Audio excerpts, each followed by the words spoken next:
जो बिल्कुल लिखित में था कि जब ऐसा आर्मी कॉन्वॉय चलेगा हाईवे पर तो उसकी जितनी साइड रोड्स होंगी उनको बैरिकेड किया जाएगा। वो क्यों नहीं किया गया? इस तरह के इतना सारा आरडीएक्स कहां से आ गया, कैसे आ गया? के बाद कहते हैं, सरकार कहती है कि हमने कोई इंक्वायरी कमेटी बनाई हुई है।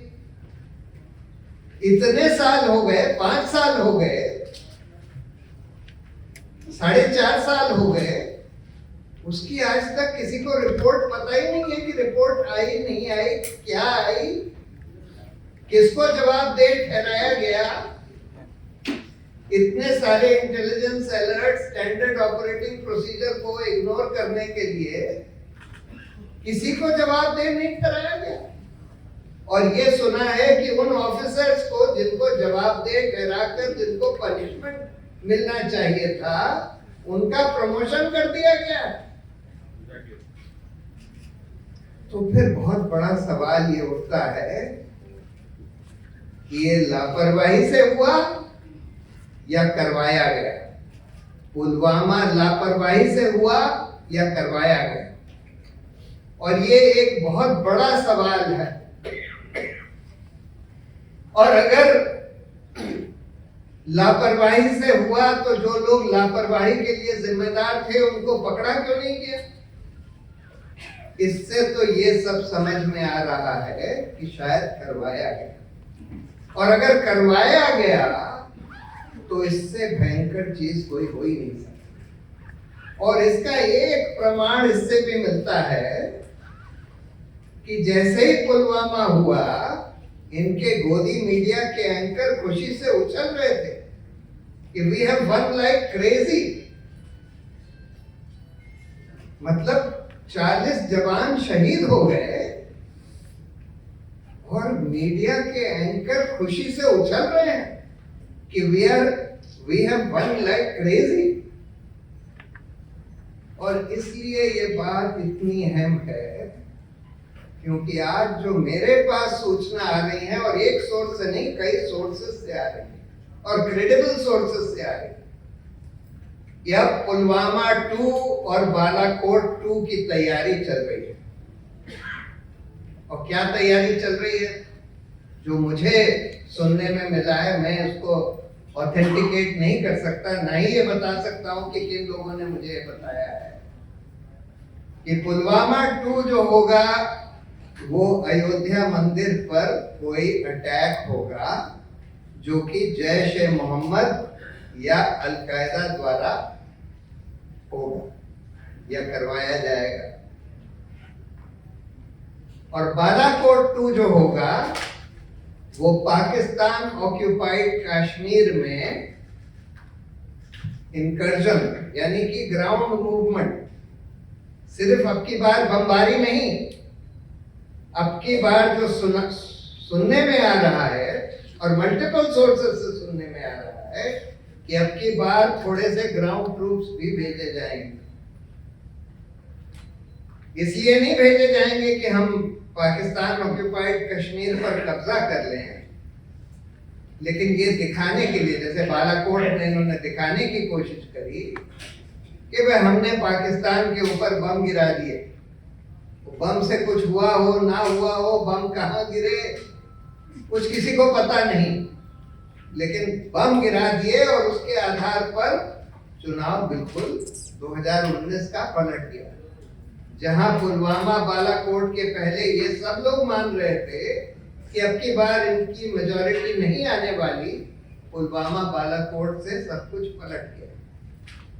बहुत सारे लोग ये भी मान रहे थे कि उसके बाद भी इनकी मेजॉरिटी नहीं आने वाली।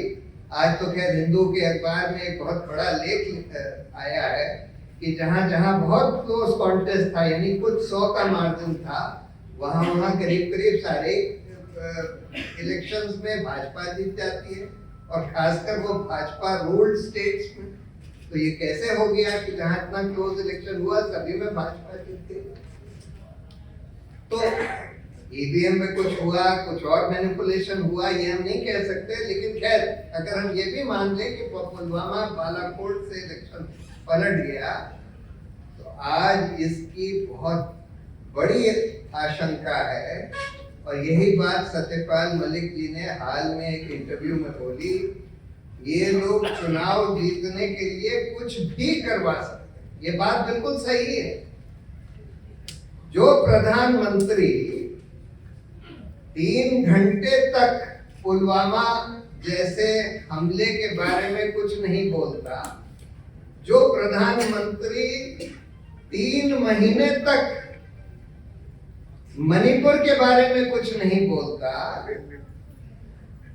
और जिसके पिट्ठू एंकर खुशी से उछल जाते हैं जब हमारे 40 जवान शहीद हुए, वो लोग कुछ भी करवा सकते हैं, कुछ भी करवा सकते हैं। और इसलिए हमको आज बिल्कुल सार्वजनिक तौर पर सारे सिटीजन्स को, सारे ऑपोजिशन को मिलकर ये बात कहनी चाहिए। देखिए, ऑप इंडिया जो भाजपा का मीडिया ऑर्गेनाइजेशन है, उसमें ये छप चुके हैं अल कायदा, जैश ए मोहम्मद के बयान कि हम लोग राम मंदिर पर, अयोध्या के मंदिर पर हमला करेंगे। अब अगर उस पर आपने, सरकार ने सिक्योरिटी नहीं टाइटन करी, और इतनी नहीं टाइटन करी कि वहां पर हमला हो ही नहीं सकता, और फिर भी अगर हमला हो जाता है तो हम क्या मानेंगे कि हमला होने दिया गया कि हमला करवाया गया? और इसकी बहुत आशंका है। ये मानकर चलिए, अयोध्या नहीं तो कहीं और हो सकता है, क्योंकि इन लोगों को ये समझ में आ गया है कि ये चुनाव 2024 का ये हार रहे हैं। ये सारे के सारे संकेत साफ हैं कि 2024 का चुनाव हार रहे हैं, और एक ही तरह से जीत सकते हैं, या तो इस देश, पूरे देश को मणिपुर बनवा दे, और उसकी तैयारी चल रही है। कल जो यहाँ हुआ नूह में, गुड़गांव में, कल जो हुआ ट्रेन पर, ये सब इन सब चीजों के संकेत दे रहा है कि इस देश को, पूरे देश को मणिपुर बनाने की पूरी तैयारी चल रही है। एक ये कर सकते हैं, और दूसरा इस तरह का पुलवामा 2, बालाकोट 2 कर सकते हैं। इसलिए पूरे देश को इसके बारे में सतर्क रहना होगा, और सबसे पहले पुलवामा की जवाबदेही मांगनी होगी कि आपने ये कैसे होने दिया, और जिन लोगों ने होने दिया उन लोगों को क्यों आज तक जवाबदेह नहीं ठहराया गया है, उस इंक्वायरी का क्या हुआ, उन लोगों को क्यों प्रमोट कर दिया गया है जिनको जवाबदेह ठहराया जाना चाहिए था। अगर हम ये भी मानते हैं कि आपको नहीं पता था, आपने नहीं करवाया, तो जिन लोगों ने होने दिया, जिनकी लापरवाही थी, ये तो साफ है कि लापरवाही थी। आपने 11 इंटेलिजेंस अलर्ट्स इग्नोर किए, आपने स्टैंडर्ड ऑपरेटिंग प्रोसीजर वायलेट किया, और उसके बाद भी किसी की जवाबदेही नहीं तय होती। तो इसलिए हम लोगों को ये सवाल पूछना होगा, इसकी इंक्वायरी रिपोर्ट मांगनी होगी, और पूरे देश को आगाह करना होगा कि इस तरह की घटना फिर से करवाई जा सकती है।